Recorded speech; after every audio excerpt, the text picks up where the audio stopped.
cherchez une école de référence pour une double formation universitaire et professionnelle de qualité? Voici l'opportunité à ne pas rater. L'École supérieure d'administration, d'économie, de journalisme et des métiers de l'audiovisuel ESAE vous offre des programmes d'enseignement en licence et en master orientés vers l'emploi qui font d'elle une référence à travers les filières de l'administration générale et territoriale, l'administration du travail et de la sécurité sociale, droit, diplomatie et relations internationales, administration hospitalière, universitaire et intendance, journalisme et métiers de l'audiovisuel et toutes les filières des sciences de gestion. Une seule adresse, www.esae.bj. Rendez-vous dès maintenant sur nos campus ESAE Bedjromende au numéro 90 93 65 21 ou au numéro 98 98 14 00. Paracourt sur le numéro 52 46 12 12. Aboumé-Calavi au numéro 52 88 44 44. Akpaka au numéro 52 88 33 33. ESAE, l'excellence à un nom. Le bulletin matinal d'information avec vous, Nasrine Fatoumi, bonjour. Bonjour, Abdelkader. Merci d'être là ce matin. Un très bon week-end passé. Pas mal. Pas Dans mal. la rue de Ouida. Dans les rues de Ouida. Et vous, allez de où? Dans les rues de Adja. De Dogbo. Non, pas de Dogbo, Pour le Cameroun? de Aplahoui. D'Aplahoui, voilà, parce que Adja, c'est un air culturel, si on peut le dire ainsi.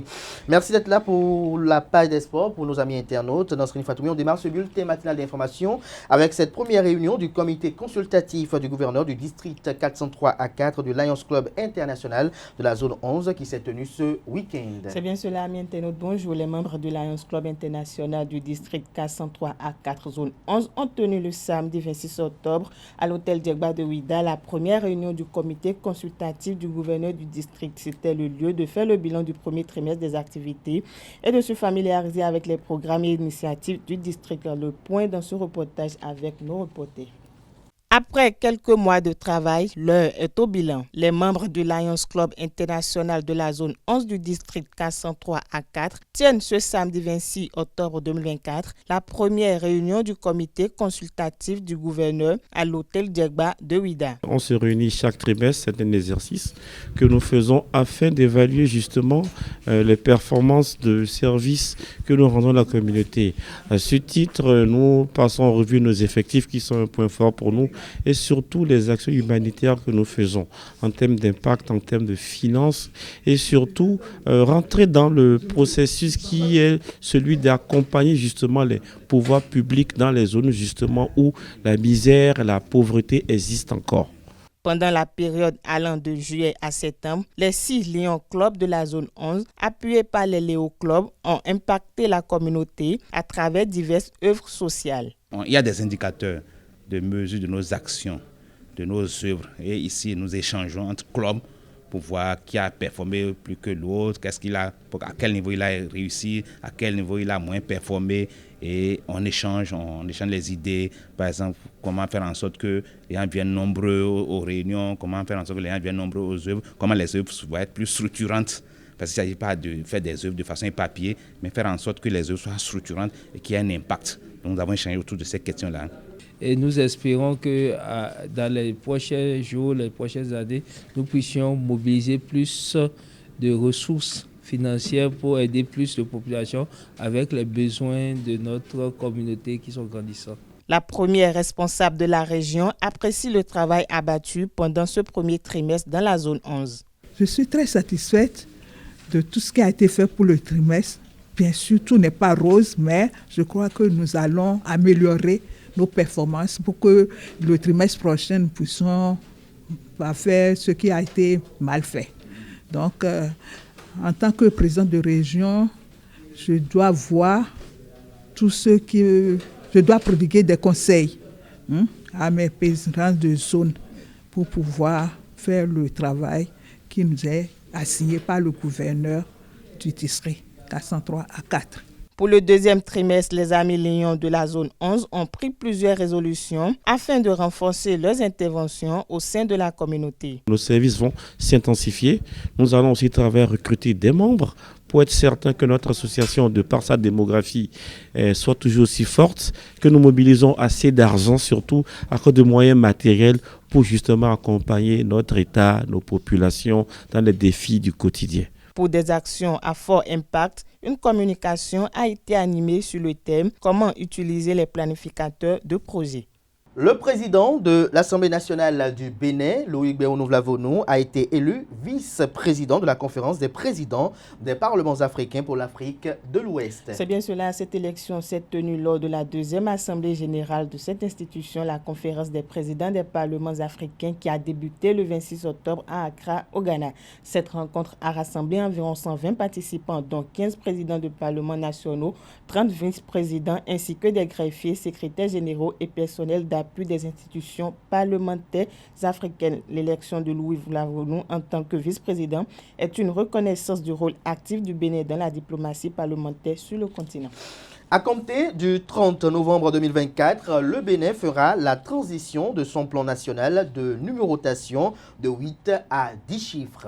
Dès le 30 novembre 2024, les numéros de téléphone au Bénin passent donc de 8 à 10 chiffres. Le préfixe 01 sera ajouté au numéro de tous les abonnés des réseaux de télécommunications. L'annonce a été faite par le secrétaire exécutif de l'autorité de régulation des communications électroniques et de la poste ACEP Bénin. Les utilisateurs auront un mois pour la mise à jour de leur répertoire téléphonique. Pour rappel, le Bénin avait déjà procédé à une migration de 6 à 8 chiffres en 2005. L'atelier de suivi et évaluation du forum CE2AO sur l'emploi des jeunes s'est ouvert la semaine dernière. Tout à fait. Ces assises visent plusieurs objectifs, notamment un plaidoyer pour l'emploi des jeunes, la mise en place du bureau exécutif de l'Union des jeunes entrepreneurs, la consolidation de la paix dans l'espace CE2AO. Le point de cette cérémonie d'ouverture avec Diesugo Benou. Le seul mot d'espoir que je déclare pour les assises de la CE2AO pour la mise en place des bureaux exécutifs des organes des jeunes et pour le suivi des recommandations du forum de la CE2AO sur l'auto-emploi des jeunes. Cérémonie inaugurale de l'atelier de suivi et évaluation du forum CE2AO sur l'emploi des jeunes. Les activités ont démarré ce jeudi à Koukoukodji dans la commune d'Abomey-Calavi sur le thème « Auto-emploi des jeunes après 50 ans d'indépendance, bilan et perspectives ». Ces assises représentent donc un moment crucial, non seulement pour dresser un bilan, mais pour aussi redéfinir ensemble les stratégies qui permettront aux jeunes de s'imposer comme des acteurs incontournables du développement économique et social. L'un des objectifs de ces assises, qui rassemble plus de 10 pays de la sous-région, est de réaliser un plaidoyer à l'endroit des autorités pour l'auto-emploi des jeunes.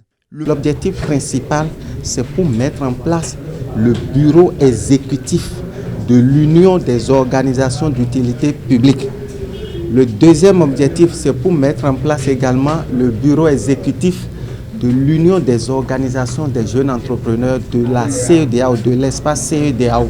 Le président de l'Assemblée nationale représenté se rend disponible pour accompagner le Creuset. Puisque je suis venu représenter le président de l'Assemblée nationale, donc il est disponible pour tout ce que les jeunes voudront, pour qu'ils fassent à leur endroit, pour pouvoir renforcer le travail qu'ils sont en train de faire. Quelques prestations artistiques ont meublé cette cérémonie.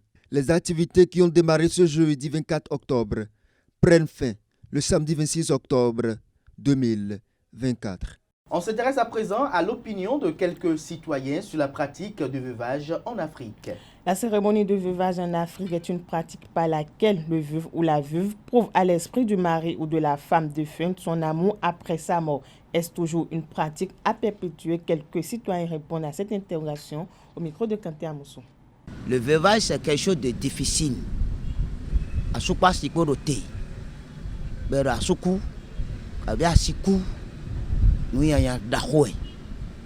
Mais chez moi, au Bénin, la manière dont les gens traitent le veuvage, ce n'est pas bon. Dans les endroits donnés, il y a des totems qui interdisent à la femme de sortir pendant une longue période donnée. Chez moi, dans ma famille maintenant, on a essayé de bannir certaines pratiques ancestrales. Au lieu de faire 6 mois, 3 mois de veuvage sur place là, on a raccourci les cérémonies et 1-2 semaines, on fait sortir la femme. Parce que personne n'est là pour la prendre en charge, surtout côté nourriture. Elle suit les conseils de familiales et après, quand elle va sortir maintenant, elle se marie maintenant à un autre homme. Peut-être un autre homme dans la famille surtout. Donc chez moi, je parle de ce qui me concerne. Donc, on a essayé de raccourcir les cérémonies pour vite faire sortir la femme. Mais dans certaines familles-là, ils continuent toujours de maintenir et leur tradition, ils continuent toujours de maintenir. Mais c'est comme une punition, quoi. Le monde a évolué. Moi, je suis un traditionnel, mais je vois qu'on doit corriger les imperfections dans cette tradition. Essayer de voir ce qui n'est pas bon là, essayer de les corriger. Je ne dis pas que c'est partout dans mon pays, mais dans la grande partie, mon pays divisé en 2 ou en 3, c'est comme ça se passe. Après la mort de ton mari, la femme souffre. Mais une femme veuve dans une salle où elle n'a pas le droit de payer ses cheveux, elle n'a pas le droit de se lever, de se laver, elle n'a pas le droit de faire le feu pour préparer. C'est qu'elle est bannie de certaines choses. Ce sont des anciens. C'est elle qui a tué le mari. Ce n'est pas elle qui a tué le mari. Merci à vous, Nasrine Fatoumbi, pour cette présentation du bulletin matinal d'information. On retrouve à 19h, si tout va bien, bien évidemment, pour la grande édition du journal télévisé sur EZAE TV. Vous restez avec moi. On retrouve Aneldo juste après ce jingle pour découvrir avec lui le contenu de la page des sports.